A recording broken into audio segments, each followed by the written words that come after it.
Tonight we are going to speak about simcha. I want to make sure everybody in this room knows the definition of simcha. It's a little hidush on my end. I heard this, I learned it out from Rosh from Pinkis, and we're going to discuss it tonight.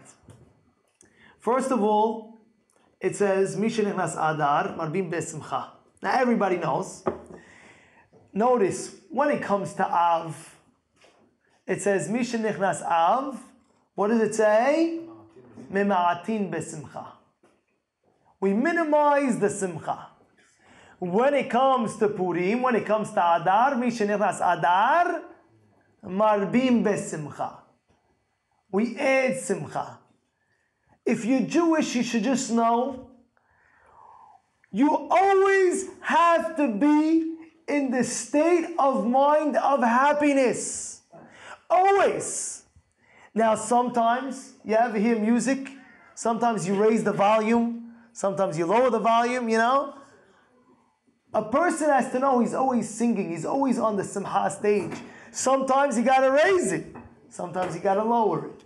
But at the end of the day, you're Jewish, you know, you should be lucky, you know, understand, everything is simcha. This month, marbim besimcha. Now, what is this simcha? To answer this question, I'd like to ask you a question. It's not a trick question. You ready? Do all pigeons look the same? If you would look at a pigeon, and you look at another pigeon, do they look the same? Don't use your head too much. I'm saying, if they look the same, to be honest. You have a goldfish, yeah? You have a goldfish, you know when you play in the, I don't know, your kid wins, when you were a kid, you came home, mommy, look, I won the jellyfish, you brought in a goldfish in the bag, and you have fun. Usually, they all look the same, correct? I mean, they all look the same. Take an elephant. An elephant, yeah? Okay. Maybe one's bigger than the other, but at the end they all look the same. Every elephant looks the same. Every tiger looks the same. Every lion looks the same. But when it comes to Bnei Adam, when it comes to human beings, you see, they don't look the same. Every face, how many people are in the world? How many people in the world? Huh? 8 billion people?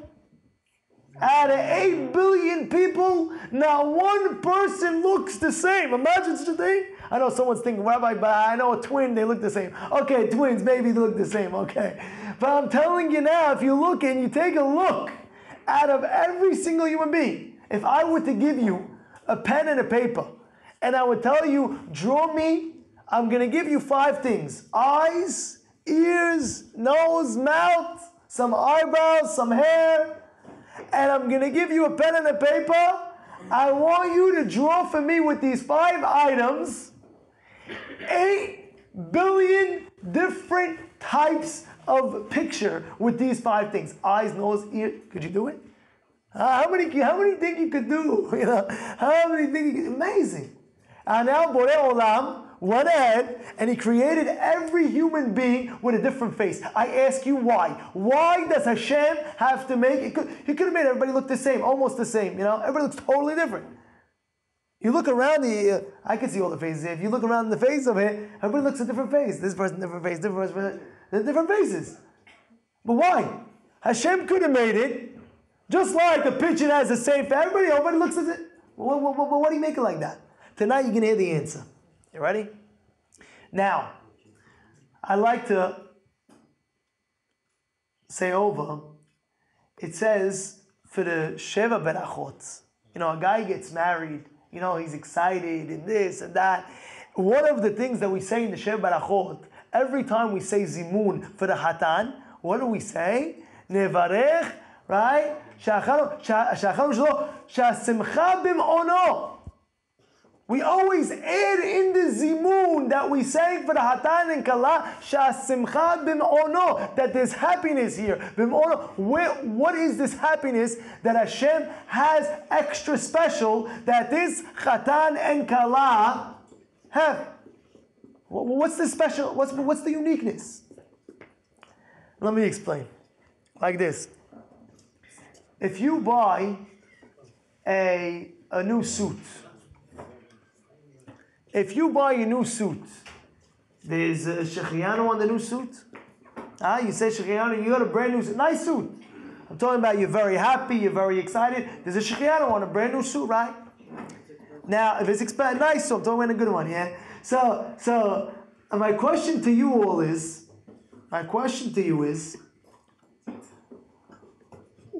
when a person has something new, he's usually always happy.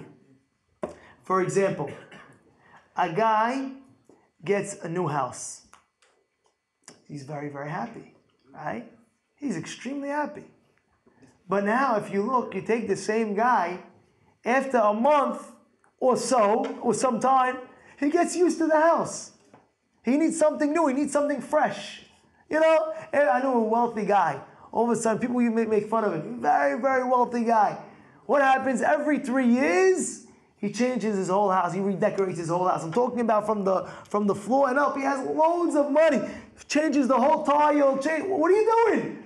If you would walk in the house, I would love to sit in this house. What are you doing? You crazy house like this. You're changing it all up. You know why? Because he got used to it. He needs something fresh. He needs something new. You know, when a new restaurant opens up, oh, something new. Oh, new. I'm excited. Let me go check it out. Something new. It's different. It's a thing. Or let's say, for example, a chidush. You want, oh wow, I heard something new tonight. So it gets you excited, right? And if you look, just to tell you over, chidush of the Torah, listen, even HaKadosh Baruch Hu has a special simcha when he hears somebody says a new chidush. And I'll read you over. It says over here, the Zohar, he quotes, and I read it. Shekol milah v'milah, every single word, peratit mitchadeshet mipi ha'adam, any time a person says a chidush from a human being, Kadosh Baruch Hu nashikla, Hashem kisses it, uma'atala, and he puts a crown over this chidush, ונבנה ממנו עולם חדש בפני עצמו. He creates a world in Shamayim. Imagine that. You hear or you say a chidush, just know in Shamayim you are creating a new world. A new world. Why? Something we never heard of before. Wow. So you see that something new is a simcha. Say no chidush, wow. You get a new car. Psst. Right? You just get married. How fun is it? The guy is flying. He gets engaged, right? Then he gets married. He's so happy. After that, you know, but in the beginning at least, right? At the beginning, he has that simcha, he has that happiness. Now, why are we saying simcha b'mono? Let me be very, very clear. When you get married, right? Take yourself, for example. You have children, or you yourself. Hashem put you with parents, and you have new ideas growing up your entire life. You're in your house, you're listening to the new ideas, you're hearing it, you're this, you're that, you're that. And then finally, many years later, you get married, and you're with another wife, another spouse. And they come with this marriage with different ideas that they came from their parents. And together in the marriage, you grow, and the Shabbat table is totally different than your own Shabbat table that you were used to. Why is that? Because your parents guided it one way. Her parents guided another way. She wants to put her ideas that she got from her parents. You want to put your ideas on the Shabbat table that you got from your parents. And together, the Shabbat table is a different Shabbat table. And you know what's that simcha that Hashem's having when you're getting married? Shah simcha b'mono. All the time he's happy, he can't wait. Why? Because there's something new in the service of Hashem. Look at this, Yishtabach HaBoreh. I know your Shabbat table. Every week I know your Shabbat table. But now this Chatan and Kala, they're getting married. They're going to make a whole new Shabbat table. Hashem is ecstatic. Now don't get me wrong. He's happy with your Shabbat table also. But the difference is, the Chatan and Kala just made a chidush in the world. They just made a newness. And when you have something new, it automatically brings simcha. It automatically brings happiness. And even to Borei Olam, wow, it's a whole new thing. Even to Shamayim, it brings a whole new thing. Wow. Yeah? That's why if you look further, you see many people in life, how, we ask the question, why is it that every face is not looking the same? Every face is totally different. You know why? And I'll answer you with this. There was one great rabbi, and his student came and he said, Rabbi, if I had the brains like the Shagis Aryeh, and if I had the Midot like the Yisod, the Shosh Avodah, and if I had the heart, he said, stop. And he said, the rabbi told him, Hashem wants your head, Hashem wants your heart, and Hashem wants your midot. That's a great lesson that we have to have in life. Because what you can do, I cannot do. And what I can do, you cannot do. And through life, you have to understand, HaKadosh Baruch Hu wants your Avodat Hashem. He already has the other person's service. He already has the other person, the way he's serving HaKadosh Baruch Hu. We don't have to be a copycat. We have to create something new for HaKadosh Baruch Hu's newness, to see that simcha. You understand? That's why you look. Successful companies. How do you have a successful companies? I'll give you a hint. Somebody came over to me, tells me, Rabbi, it's ridiculous. I'm working for 30, 40 years. I finally got my company to where I want to get to. And then comes one guy and creates Uber. There was nothing such a thing as Uber. He created something new in the world. Overnight, billionaire. How? What? Because he created something new. And if you look at all businesses, what happens? Every business wants to copy the other guy. Oh, what did he do? Oh, he did this. Oh, what did he do? Oh, he did this. I'm going to copy this. They copy the same exact thing. Whoa. You want to succeed in your business? You're right. There is a certain foundation that you have to have. But more than that, you have to create in your mind things of newness. And I'll give you an example.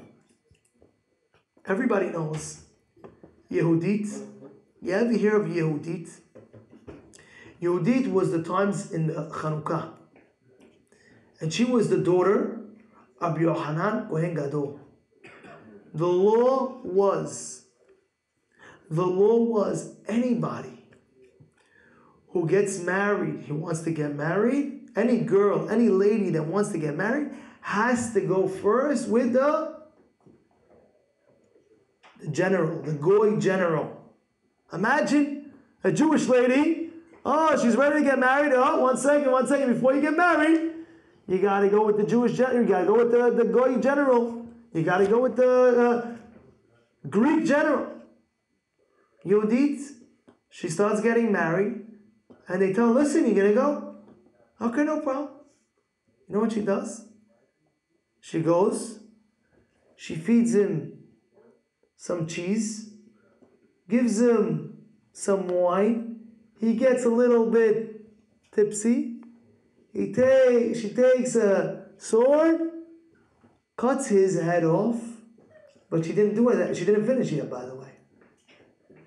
She held the head, put it in a bag, went back to her brothers, opened up the bag. It sounds gruesome, right? But listen to the end of the story, right? Well, and the general, he wasn't doing the craziest things. He was doing And she takes the bag, she opens up the bag in front of her brothers and says, if I had siyata d'shmaya to do this, and I did this, you will have siyata d'shmaya to go out to war and to fight the Greeks. And guess what? That was the beginning of the victory of Hanukkah. One lady, she thought of something new. She said, listen, everybody is falling for the same sheen. It won't happen. I'm going to think outside the box for a little bit, and I'm going to think how I'm going to do something different to save my Jewish brethren. And guess what? She did. She succeeded. She went out, and trust me, it was very hard for a lady. What, you think a lady knows how to just take a sword and just chop someone's head off? No, it was hard for her. But she said something new that nobody tried before. And what? This is what I believe is going to save Klal Yisrael. She went ahead. She had the courage. She went ahead and had the courage. And guess what? She got siyata d'shmaya. She succeeded. Something totally new. Rabotai, when the Ponovich Rosh Yeshiva came out of the World War II and he was on his way to building a yeshiva in Bnei Barak on top of a mountain, people thought that he lost his marbles. Does even say they thought maybe the World War II messed up his brain. It's a shmama. Israel was like a desert. You don't think like it was like you think now. You go there, every block it's jamming and pumping and amazing. Imagine you go right now and you see nothing in a place. Zero. All you see is a hill with some grass growing. And he points to that hill, to the grass, and says, on that mountain will be yeshiva. They looked at him, what are you talking about? Haram, chazid, this, that. No. He had a vision. He had a goal. He stuck to his goal. And guess what? Hashem gave him extra siyata d'shmaya, that he succeeded in making one of the greatest yeshivot of all time. And do you know how many people tried knocking sense? Kiviyachol to the rabbi, what are you talking about? What are you doing? Impossible, impossible, impossible. He said, this is my dream, this is my goal. Nobody's stopping me. And with Hashem siyata d'shmaya, he succeeded. Guess what? He thought outside. It wasn't just everybody has his avodat Hashem. You have your way of serving Hashem. I have my way of serving Hashem. Of course, don't get me wrong. There's one foundation. We're going to speak about that soon. There's one foundation that everybody has to have. But I'm talking about outside that foundation. Person thinks, how could I improve? How could I do things that could change? There was a lady a block and a half away from me. And all I knew was my wife was going on a constant basis, once a week. She was going down the block to this lady's house. So what are they doing? What are they doing? They open up a book, a sefer. Let's say it's about emunah, about happiness, about, I don't know, being patient, about being good to the husband. I don't know. But the bottom line is, once a week she would go. And guess what? This lady has such a zchut, because listen to what happened. My wife said, oh, you know what? It's a great idea. She comes over to me. She says, how come we don't do it for the ladies in the shul? My shul in Brooklyn, we said, how come the ladies in shul don't get involved in this situation once a week? I'll do it by my house. I'll do it by our house. And she went ahead and she said, you know what? We're going to try something new now. In the shul, you know what we're going to do? Of course, always permission with the rabbi, of course. in the shiur we're going to do, they came out, let's make once a week shiur Torah for ladies, but it's going to be a little bit different. We're going to open up the book, we're going to read one page out of the Sefer, and everybody's going to speak of what they feel, how could they improve in this and improve in that and this and that. And guess what? It built so much that, let me tell you a true story. It built so much that one time she said, this next 2 months, we're going to focus on Hilchot Nida. And they spoke about Hilchot Nida. And a few of the ladies that were coming to shiur were way off the derech. They had no clue about Nida. And one of them in the shiur heard she wasn't sure when to use mikveh night. She thought when the second she starts seeing the dam, seeing the blood, she dips. She didn't know. Guess what? 13 years marriage. She didn't have any children. After hearing that she was doing mikveh wrong, that next time she went, she got pregnant. Amazing. But how did it all stem? From one chidush. Oh, you know what we have to do? You know, everybody's doing shiur. You know what we're going to do? In the house, we're going to do once a week shiur Torah for the ladies. It was something new outside the box in the house, saying one page and speaking about it, something she can develop something new. My Havrutan is blocked. He moved to Marine Park. He comes over to me Sunday morning. He says, Rabbi, you don't understand, Yosef, you don't understand. I said, what? He says, you don't understand, there's one guy in my block. He saw a bunch of little kids running, all Jewish little kids running down the block back and forth. He says, what are these guys running, just playing, not doing nothing on Shabbat, just running like craziness? He took them all into his house. He brought gushers. He brought fruit by the foot. He sat them all down. He said, everybody's going to read one Tehillim, is going to get gushers, fruit by the foot, and I'm going to tell you a story of tzaddikim. And till today, every single week he's doing that. Why? Because he thought outside the box. And guess what? That brings Hashem extra simcha. That brings Hashem extra simcha. And don't think that you cannot do that. Don't think you cannot do that. Everybody in this room could mechadesh something in their life. And that's why I have news for you. That's why we don't look the same. You know why we look the same? Because Hashem wants something new from you. What are you going to do different than the other guy didn't do? What are you going to do? And now you might say, oh, I want to be very specific now. It doesn't have to be what you're thinking, oh, I have to make an organization, oh, I have to make a shul, I have to make a bet midrash. If you want to do it, kol hakavod. Kol hakavod. But if a person thinks, you know what, it doesn't have to be, the whole world has to know, and this. It could be even small things in your own home. Even small things in your own home. Rabotai, I'll give you an example. Somebody came over to me once and says to me, Rabbi, I want to tell you something very, very special. So, well, what's the very special thing? What's the very, very special thing? He says, I never told this to anybody. Now I'm going to tell you what happened. But before, I want to mention one point of the mitzvot that I'm going to tie in now through this story. Megillah. Read the Megillat Esther. Megillah. In the beginning of the Megillah, if you look, what does it say? It says, where was Achashverosh? Where did he put his kingdom? Where? Shushan. You know what all the Mefashim ask?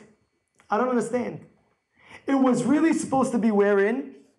Bavel. Why Bavel? Because all the other kings were from Bavel. Why are you, Achashverosh, why are you changing it to go to Shushan? For what? You know what the Midrash says? Midrash says that he really wanted to sit on Shlomo HaMelech's throne. But there was a problem. Because if you know Shlomo HaMelech's throne, they had different types of animals on the steps. So he was scared. Maybe the animal will attack Achashverosh.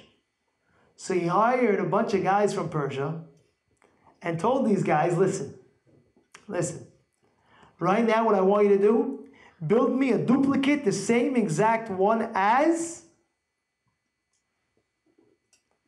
Shlomo Melech. What do?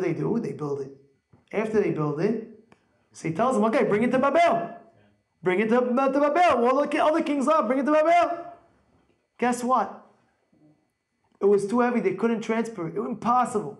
Say impossible. Okay, if you can't bring it, no problem. I'll move. And he moved all the way to where? To Shushan. Now that is what happened. But in essence, really,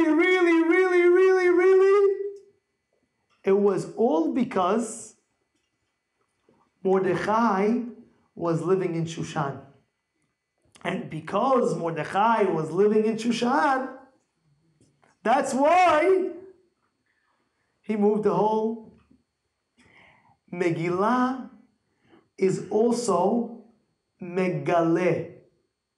How do you spell Megillah? Mem, Gimel, Yud, Lamed, Hey. Yeah? Mem, Gimel, Lamed, Hey, right? If you change the vowels, the nekudot on the bottom, instead of me, which is the tzere, right? Megillah, you could also spell Megaleh. What does Megaleh mean? To reveal. You know what chizuk that is? That means deep down, Hashem was revealing to us, really, the deep down was only because of Mordechai. And he revealed it later on. You see, in life, a person has to understand, whatever you do when you're home, don't think it's not being recorded. Because one day, that will be revealed. You all have a Megillah that's going to be Megaleh. You understand? We're all writing a Megillah. You have a Megillat Yosef, Megillat Reuven, Megillat Rachel, Megillat Esther. And everything is written down, whatever you do. That means if you're in your house and nobody sees you, and you see what am I doing, right? Yeah. What happens? HaKadosh Baruch Hu is automatically, they're writing it down in Shamayim. Hakol besefer nichtavim. It's fact. There's Pirkei Avot. There's no Hadushim over here. This is fact. But the thing we're trying to say is your Megillah will be Megaleh. Now what am I trying to bring over here? My point that I'm trying to bring over here is like this. One time, I was sitting Sukkot.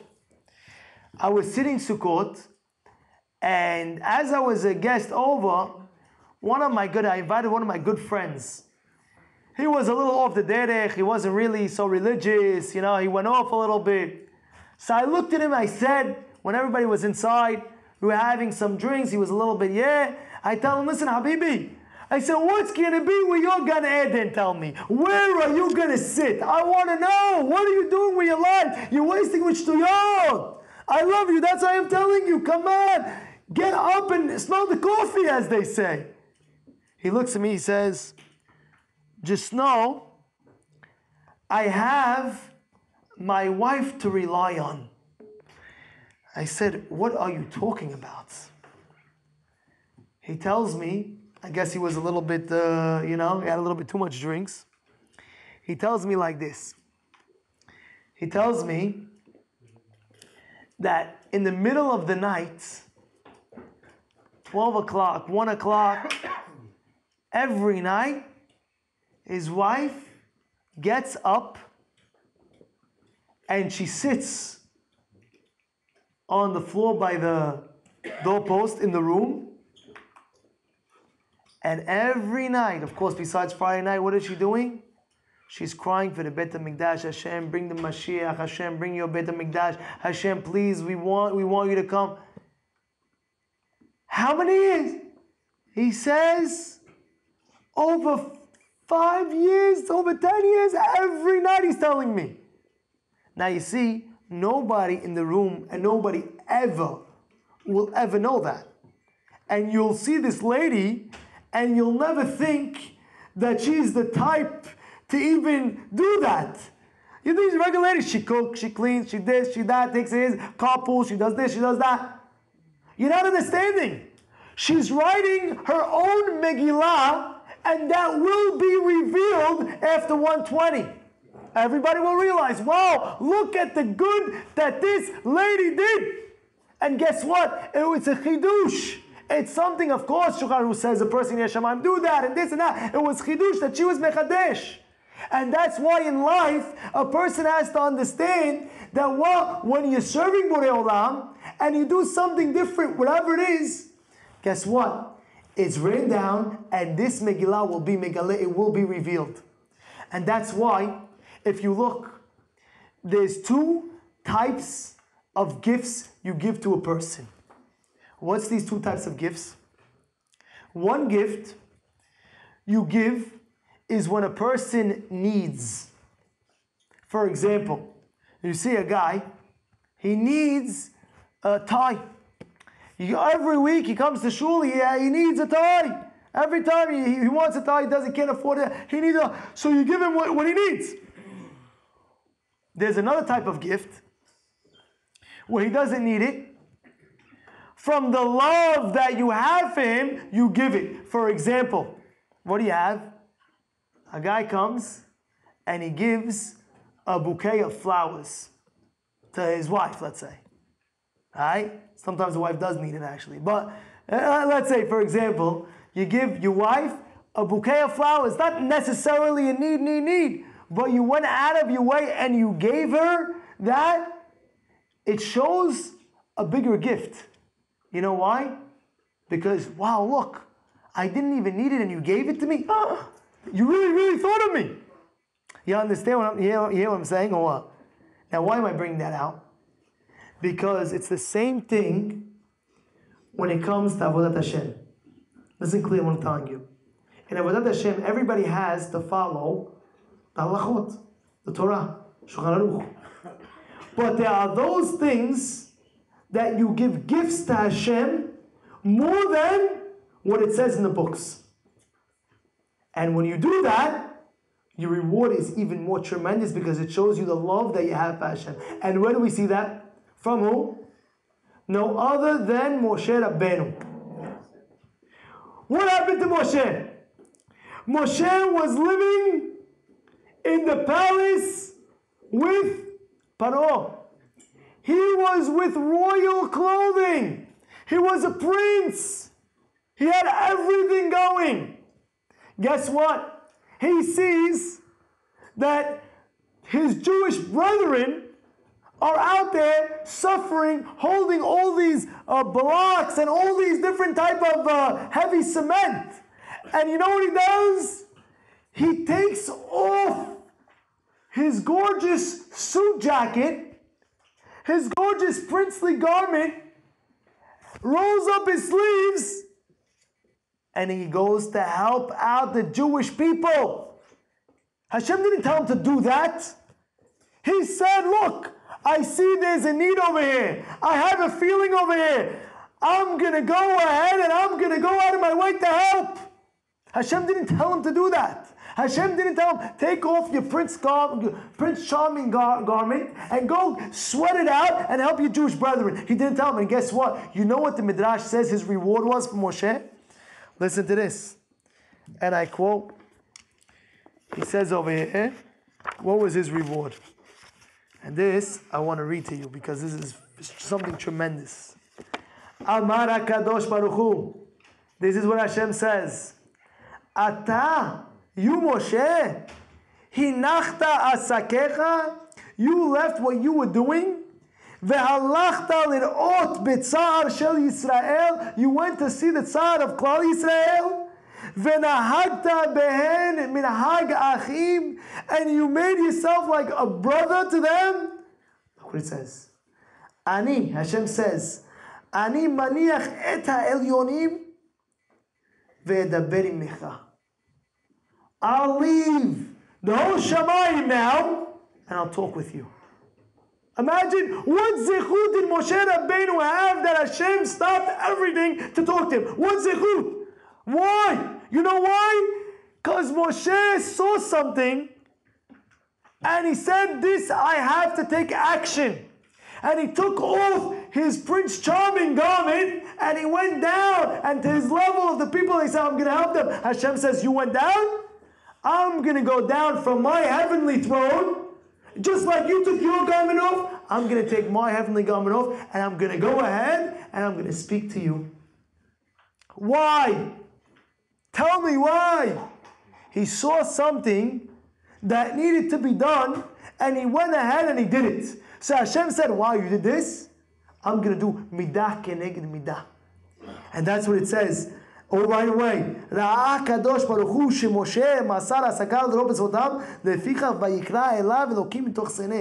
away, Hashem spoke to Moshe. Why? You know why? Moshe had full rights. He could have said, listen, right now, I'm busy. I'm Prince Charming. I'm Achashverosh. How can I lower my level? What are you talking about? No. I see my Jewish people need help. I'm going to go out of my way and I'm going to help them. And guess what?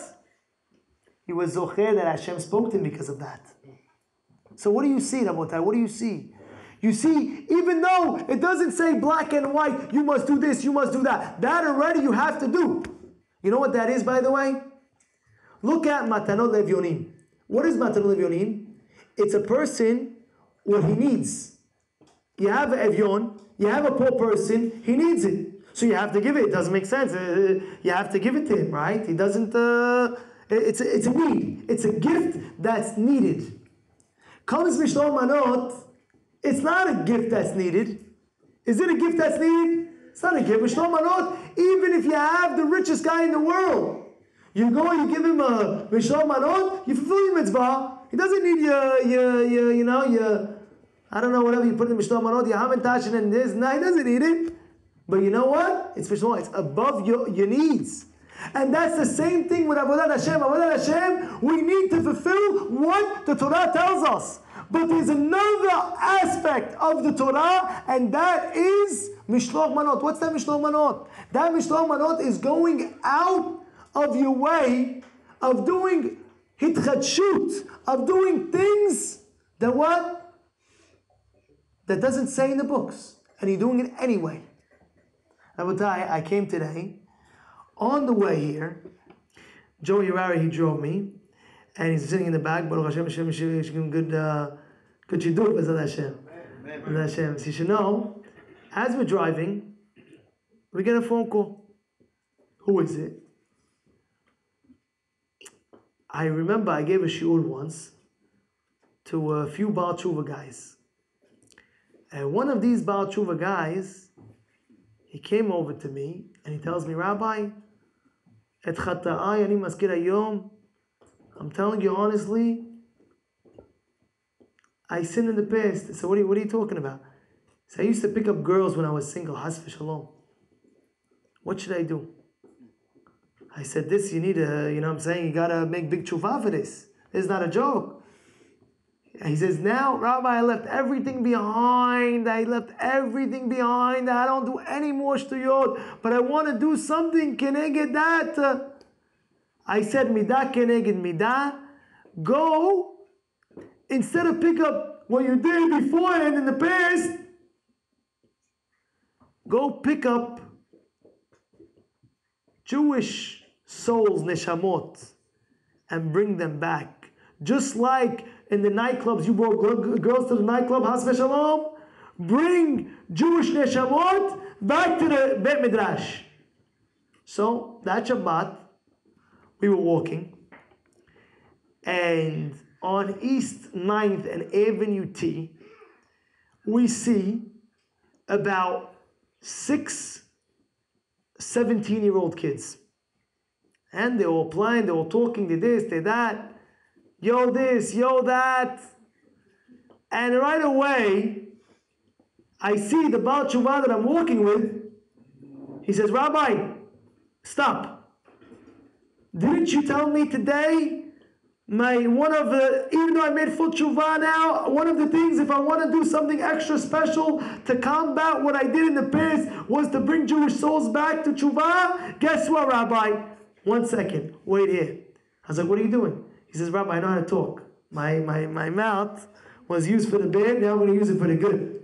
So he goes over to the boys, what's happening? Yo, and he's using, I'm seeing him doing it, he's using his language. Yo, my brother, how you doing? And giving a hug and the handshake and the whole 9 yards. And he says to him, you boys want to do something amazing? So now they're pumped up. Wow, what is it? Come shiur Torah. No. I'll see you later. No. Teenage kids, punks, these guys. Come on. He said, no. What does the guy say on the spot? He says, guess what? I'm going to make sure that I get you, what do you like? Chicken fingers, hot poppers, sushi, whatever you like. I'm gonna hook it up for you. Now, he did it 1 week, 2 week, 3 week, 4 week, and he did a good job. And Baruch Hashem, about 6 guys are learning Torah now every Sunday night from this one conversation. Now, as we're coming here, something happened. What happened? The guy was away, this person who sponsors every single week. So the boys always contact him because he's the official sponsor. They're always contacting him. They call me up on the way here, Rabbi. I said, what? We didn't get no dinner tonight. And guess what? I don't know. This is not right. This is not fair. This is not. I said, don't worry about it. No, Rabbi. So Joey's in the car. Joey Rari is driving me, right? He says, Rabbi, give me the phone. I give him the phone. He said, go to the restaurant. And they go to the restaurant. Tell them, call me back when you're at the restaurant. They go to a nice, fancy restaurant. Whichever restaurant they picked. He said, go to any restaurant that you want. And he went ahead. Of course, young teenagers, they pick the most fanciest one, the best this, the best that. And they say, hey, we're at this place. He says, no problem. Give me the manager. And I'm in the car with it. I'm hearing this. And he's eyewitness and he's behind you right here. And he says, let me speak to the manager. He says, dear manager, you have a pen and paper? He says, yes. He says, write my credit card number down. And he says, 46, I know by heart, 46124. And he says, did you get it? He says, yeah, I got it. So what do you want me to do with it? And this is his words. He said, take care of them. Whatever they order on the menu, it's on me. I don't care how much the bill is. Don't even call me. It's on me. You know how good these guys felt? Do you know what they told me? They say, Rabbi, we're not only doing that once a week, we're coming Shabbat to learn to. And this is his zechut. Why? Because he saw that there was a need. He saw that something is not right here. Something is happening. For all he knows, it could be a $600 bill. I'm serious. One time I got a bill like this crazy. Okay. But guess what? He saw that there was a need. If there is a need, there's no Shulchan Aruch that says, oh yeah, go out of your way and sponsor a crazy dinner for 6, 17-year-olds. Don't say that in Shulchan Aruch. But guess what? In life, you got to do like a Mishloach Manot. Something that's not written in the book. Something that's extra. We said, Matanot Levunim, they need it. So you give it, they need it. Mishloach Manot, the person doesn't need it. The rich man doesn't need it. You're right. But guess what? I'm giving a matana anyway. And Hashem wants your matanot. Hashem wants your gifts. Hashem created every single person with different powers. And like we said earlier, my power, I don't have your power. And your power, you don't have my power. But guess what? The way you serve God, no one in the world can serve Him. No one in the world can replace you. And that's why it's so chabal when a human being passes on in life, a person should cry. You know why? Because this human being passed away. Nobody could serve Hashem like this person did. Therefore we cry. Who's going to take his place? Nobody can take his place of the dead man. But now we are alive. And now everybody's got to look deep down within him and see what you could do differently to serve Hashem. You know why? Because that's what's going to make Hashem even happier. That's what's going to make him happier, and I'll prove it to you. You know why? When it came to Adar, Adar is a month where really, all the Jews were supposed to die. Every one of us. And the Midrash goes on to say that there was 18,500 people at the Seudah V'Achashverosh. And the Satan came. And the Satan told Hashem, look at these people. Look at these people. They're going to Seudah V'Achashverosh. Tell me, is there an Avirah? You can't go Seudah V'Achashverosh. Is there an Avirah? I don't know. Shulchan says you can't go Seudah. They're going, you got to think outside the book sometimes. It doesn't make sense. We don't do these things. A Jewish person doesn't do these things. It doesn't make sense. We don't talk like the Goyim talk. That's not our way. And guess what? The speech that we have is so different that because we didn't change our language, we got out of Egypt. And guess what? The clothing that we wear is not the same as the Goyim. And guess what? Because we never changed our clothing, we got saved out of Egypt. You know, a guy wants to look cool. Oh, Rabbi, you don't understand. These jeans now, they came with a new style. They have a hole by the knee, and then they have a hole over here and a hole over there. The guy came with us. What do you have? You know, your jeans are ripped. No, Rabbi, this is the style now. I said, 4 holes? Come on. Yeah. It's like, you're not a goy. You're a Jewish guy. Jews don't dress like the Goyim. And guess what? We got saved from Egypt that we didn't change our clothing. Hashem says, you didn't change your clothing, I am going to save you. Big deal. No, it is a big deal. Yes, because it's showing you you're part of the Jewish, you're a different breed. I'm Jew, I love it. I love the Jewish people. I'm part of them. You're part of them, you're part of me too. You're part of Hashem, that's it. And guess what? At the Seudah V'Achashverosh, when the Satan was complaining, what do you think happened? It says, look, all the miracles that you, how does the Satan play? All the miracles that you did, and this and that, and this is what the Jewish people do. They chill out and have drinks and have Seudah. Everything is kosher. You're right, everything is kosher. But the way it looks, it's not a Yiddish way. So guess what? Hashem says, Satan, you're right. Let me go write in the book that they're finishing. Go get a Megillah. And he gets a Megillah to Satan. And Hashem writes, these Jewish people are going to go and be perished. All of a sudden, Eliyahu Navi comes. Eliyahu Navi runs to Abraham, Isaac, and Yaakov. You guys don't know what's happening.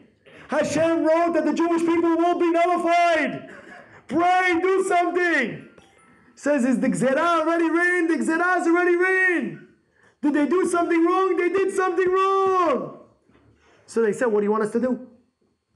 Then Eliyahu ran to Moshe Rabbeinu.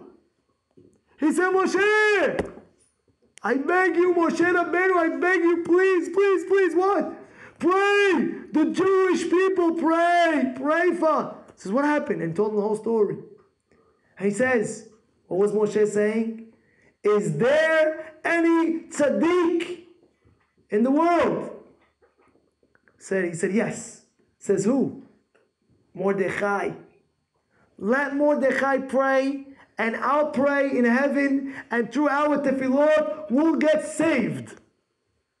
And he said, before you do that, how did Hashem write it? Out of teats? Out of like cement? Out of mud? Did he write the Gzerah that we're going to all perish out of mud or out of blood? He said, out of mud, out of like cement, out of teat. So, okay, go. Quickly, go to Mordechai, and they prayed, and they saved. But guess what?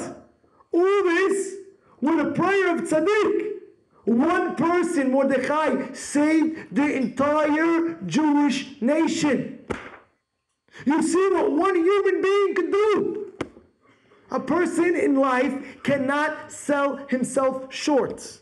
You cannot say, oh, but Rabbi, I'm already older now. What can I do to the world right now? How can I change the world right now? My strength is ebbing. Can't do that. You cannot do that. You know the Frankel Rambam? You ever hear the Frankel Rambam? You know what I'm talking about or no? Shabtai Frankel? You heard of Shabtai Frankel? So you know what happened? He started a project almost in his 80s. He was almost 80 when he was starting a project. What was he doing? He was collecting all the Rambam's manuscripts. You're 80 years old, you leave everything behind, 80 years old, okay. The guy says, okay, khalas, it's done, whatever I did, I did. No, I'm going to start a whole new project. 80 years old, come on. And guess what? He went around and around finding the manuscripts and writing the manuscripts. And guess what? When he was close to maybe in the 90 or close to 90 maybe, they told him that in Cairo, Egypt, there's one more manuscript that they found of the Rambam, but it's for sale close to $1 million. You want it? He says, I'm coming right now. He flew to Egypt, bought the manuscript, close to $1 million, $750,000 to be exact. Now it would be probably 1.5 million. And he came back, and he was speaking to his writer that was with him. He says, come to my office ASAP, as soon as possible. I just came back from Cairo with the Rambam's manuscript that they couldn't find for many, many years. Guess what? He's sitting down, the writer comes, he runs in, I came. He sits down, and the writer spilled his coffee on the last manuscript of the Rambam. Guess what? It was so old, the manuscript, that it got disintegrated. Till today, we do not have that Rambam's manuscript. You know what Rav Shabtai Frankel did? What would you do, tell me? This guy. Forget about it. What would we do? What would you do? Tell me, what would you do? What would you do? If you have a gun, you're the outside. I don't care. I'll go to jail. Okay? No. You know what he did? He leaves the room, comes back a few minutes later with a cup of coffee. He says, you dropped your coffee. He looks at him. He says, what? I can't believe you. The writer is looking at him, Shabtai Frankel. I cannot believe you. What is this? Let me tell you, he says. Is it going to help me if I get angry? The Rambam's manuscript is lost already. It won't help if I get angry. And therefore, here's your coffee. You know what that means? That means he was full in control of himself. That means to his lifetime, you know what he was doing in his lifetime? He was working on his character traits. He was working on his character traits. Everybody has character traits in this room. Some people get very angry very quickly. And some people are very impatient. Right? The second the light turns green and the guy in front of you doesn't go, you already start honking. At least in where I come from, Fabrish, that's what I do. People, what do we do? Boom, we go great.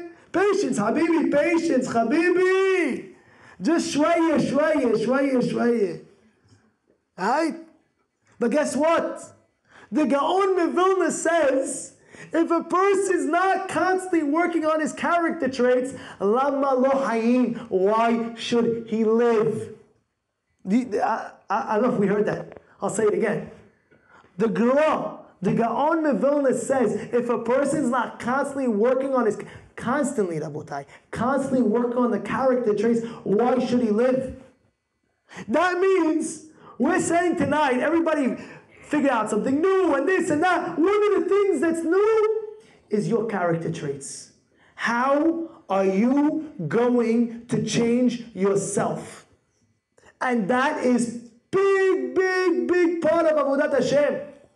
Everybody, Baruch Hashem, everybody puts on tefillin every day. Come out, everybody. It's not so difficult. You put on your tefillin every day. And guess what? After a few months, you get used to it. Correct? Yes or no? Yes. Shabbat, in the beginning, it might be hard for a person to keep Shabbat. But after a while, he gets used to it. He keeps Shabbat.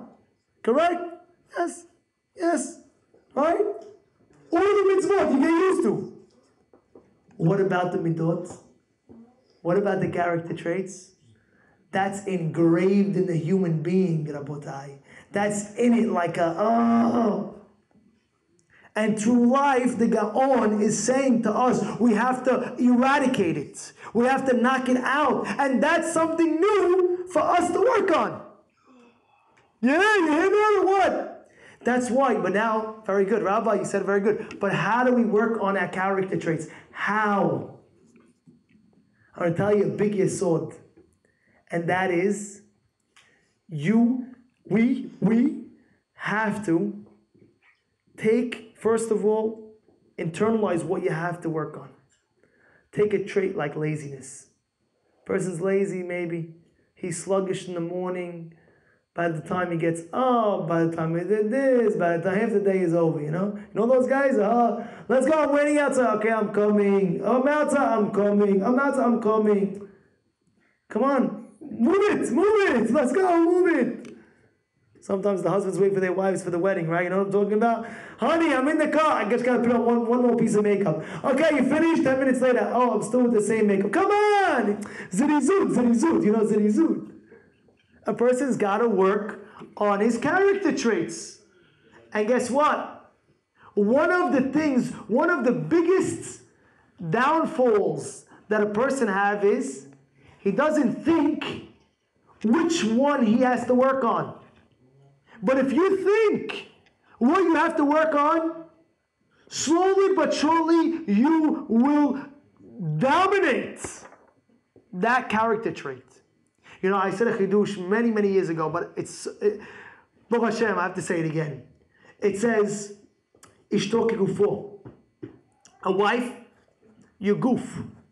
You and your wife is one goof. But if you think about it, how is it one goof? How is it one body? You're here, use your body, and your wife is somewhere else. You're not always with your wife. You're not walking with your wife 24/7. Some people are like, Baruch Hashem, Rabbi, Baruch Hashem, not. But anyway, you're not 24/7 with your wife, right? So how is it that your wife is one goof, tell me? How is it one goof? So then, you know, I'm going to tell you tonight. You know what it means? This is a chidush. It says, Va'asiti lo ezer kenegdo. What does that mean? I will make, Hashem says in Torah and Bereshit, I will make a helper, ezer kenegdo. What's kenegdo? What does that mean, kenegdo?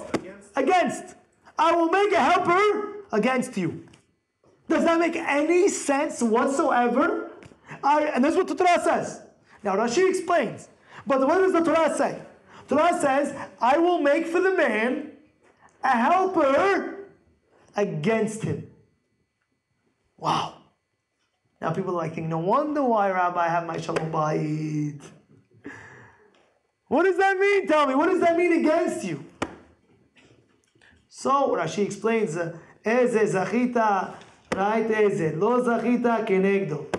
But now we're going to say a little bit pshat on the little derush. And that is, every person in life has different types of character traits. Some people get more angry than others. Fact. Now, you also have a spouse, a wife. She is sometimes very, very, very calm. And she doesn't get angry. Through life, you got to learn from your spouse not to get angry. Learn from your wife's midot. And the wife has to learn the character traits from her husband. And guess what? You have a look at the Sheva Berachot. What do we do by the Sheva Berachot? At the end, I don't know if it's a custom over here, but by us, what do? We take the wine at the end and we pour it into the other glass. And the other glass we pour it into. What are we doing? Besides the halacha aspect to it. But the ashkafa, you know what we're doing? We're telling the husband, my dear husband, take your wife's character traits and pour it into yours. Look at her character traits and through life, learn from her ways. And then we tell the kala, you're just getting married. You also have to fix your character traits. Learn from your husband. Pour it into you. And through life, you will learn from each other's way to act, to break that character trait. There was a fellow called me up. He says, Rabbi, I have to tell you the story. So what is the story? He said, Rabbi, you should just know I got married and my wife, I'm about 3 months into the marriage. My wife asked me for a cup of water, ice cold water. And he says, I was going to give it to her, and by accident, my hand fell, and on her head, by accident, he spilled it. So I tell him, and what was your ice reaction? Tells me, Rabbi, I swear to you, she didn't say a word. I said, are you serious?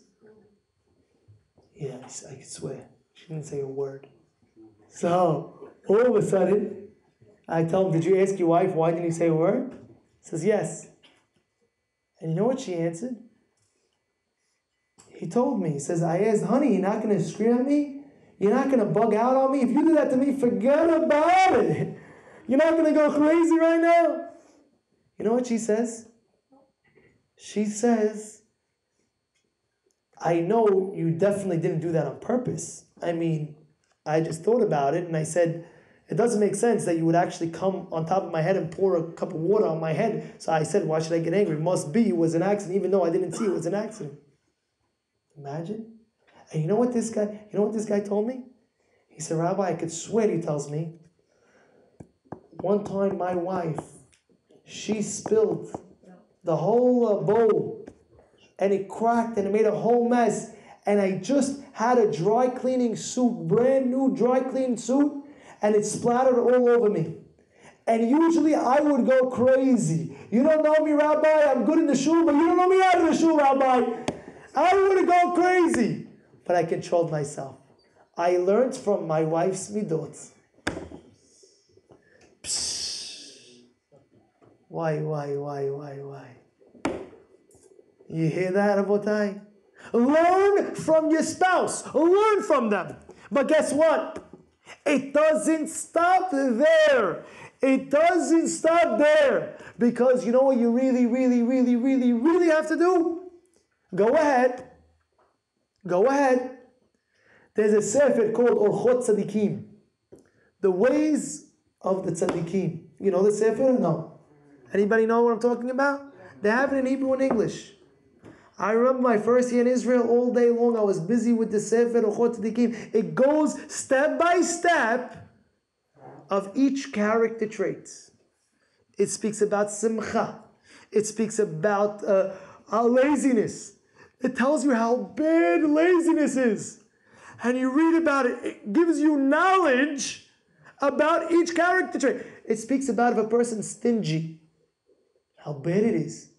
Now I know what you're thinking. Oh, I know a guy is stingy. I'm going to go buy the book and I'm going to just show it to him. Man, read this book, the rabbi said. It says about stinginess. Every midah that you could think of is in that book.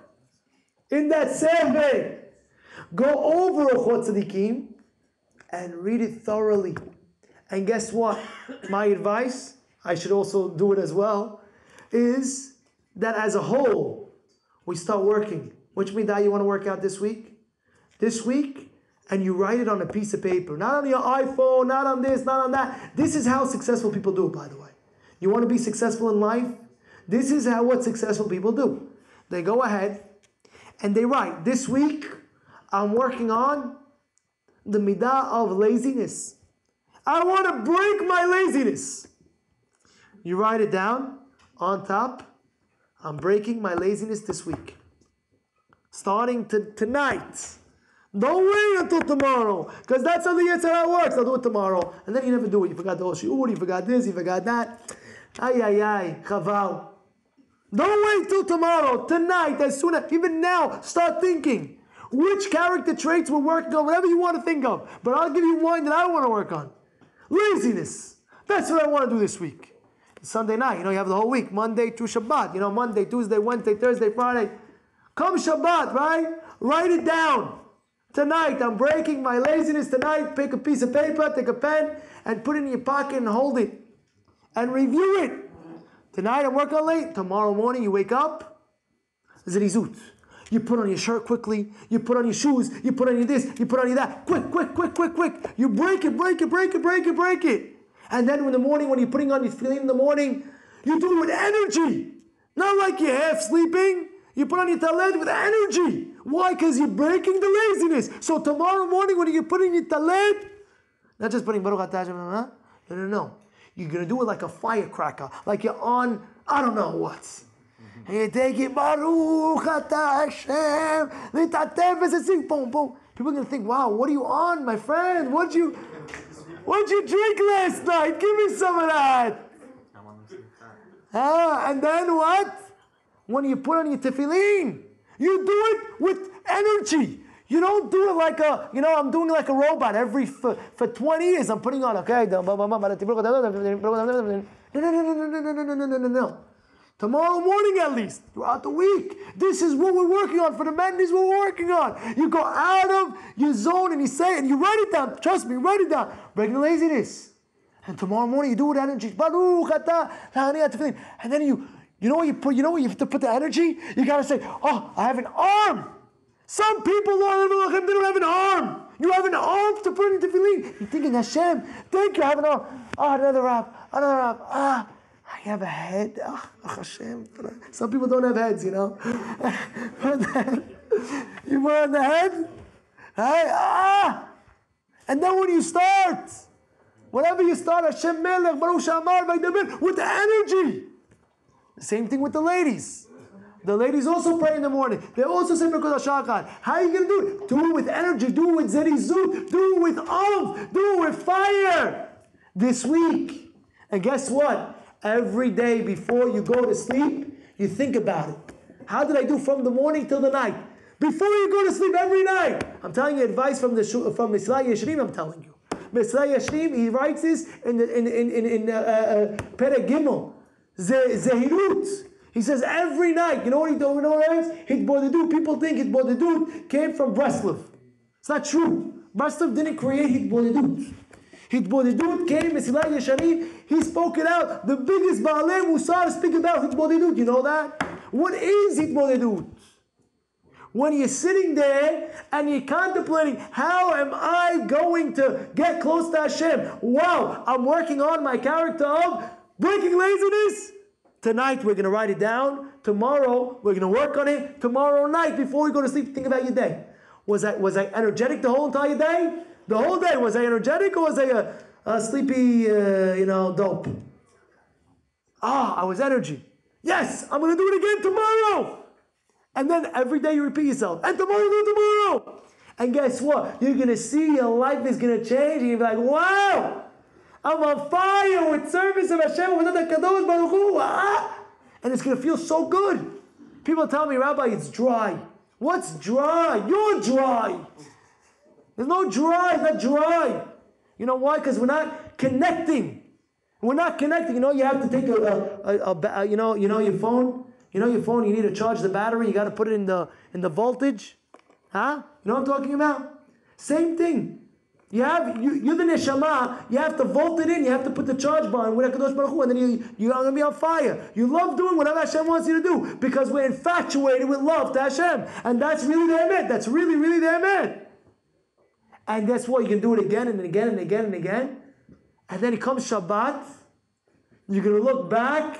You're going to look back on your week. And you're going to say, I succeeded in breaking my laziness this week. Comes Motzei Shabbat, Saturday night. You do the same process. If you want to continue with laziness, continue. If not, go on to anger. And repeat that process, repeat that process, repeat that. You'll see you'll be such a happy life. You'll be so happy. You know why? You're working on yourself. And that's exactly Misha Nichnas Adar Marbim Besimcha. What does it mean, Marbim Besimcha? What's Simcha? Simcha is something new. Everybody loves something new. Everybody. Where you going? Oh, you ever taste this new dish? Sick. Oh, it's new? Let me taste it. It's something new. No, the Bukharis don't have this. This is, wow, something new. Yeah. Oh. Something new. You wanna, oh, new rabbi speaking. I want to hear him. He's new. You know what I'm talking about or no? Oh, there's a new suit store. Let me see what they got. Everything new is fresh. And that's why we have to freshen up.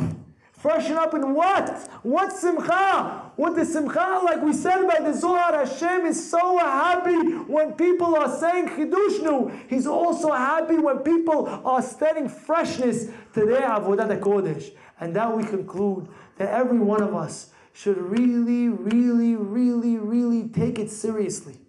Take your life seriously. You know, I'm going to end off with this. There was a fellow, he was telling me about his aunt. True story that happened. You ready? You listening? He said he's not going to have to work a day in his life. I said, why? He said, my aunt told me I'm inheriting all her money. So therefore, I don't have to work so hard in my life. So the guy wasn't working, but guess what? His aunt wasn't dying.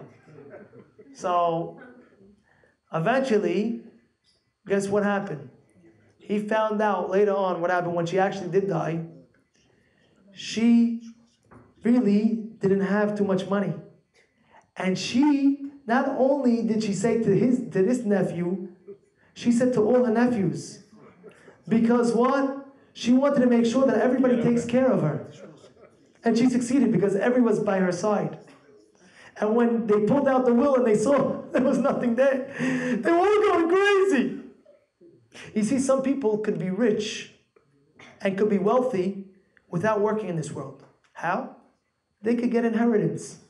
Right? You have that. All of a sudden, his father was a multi-millionaire.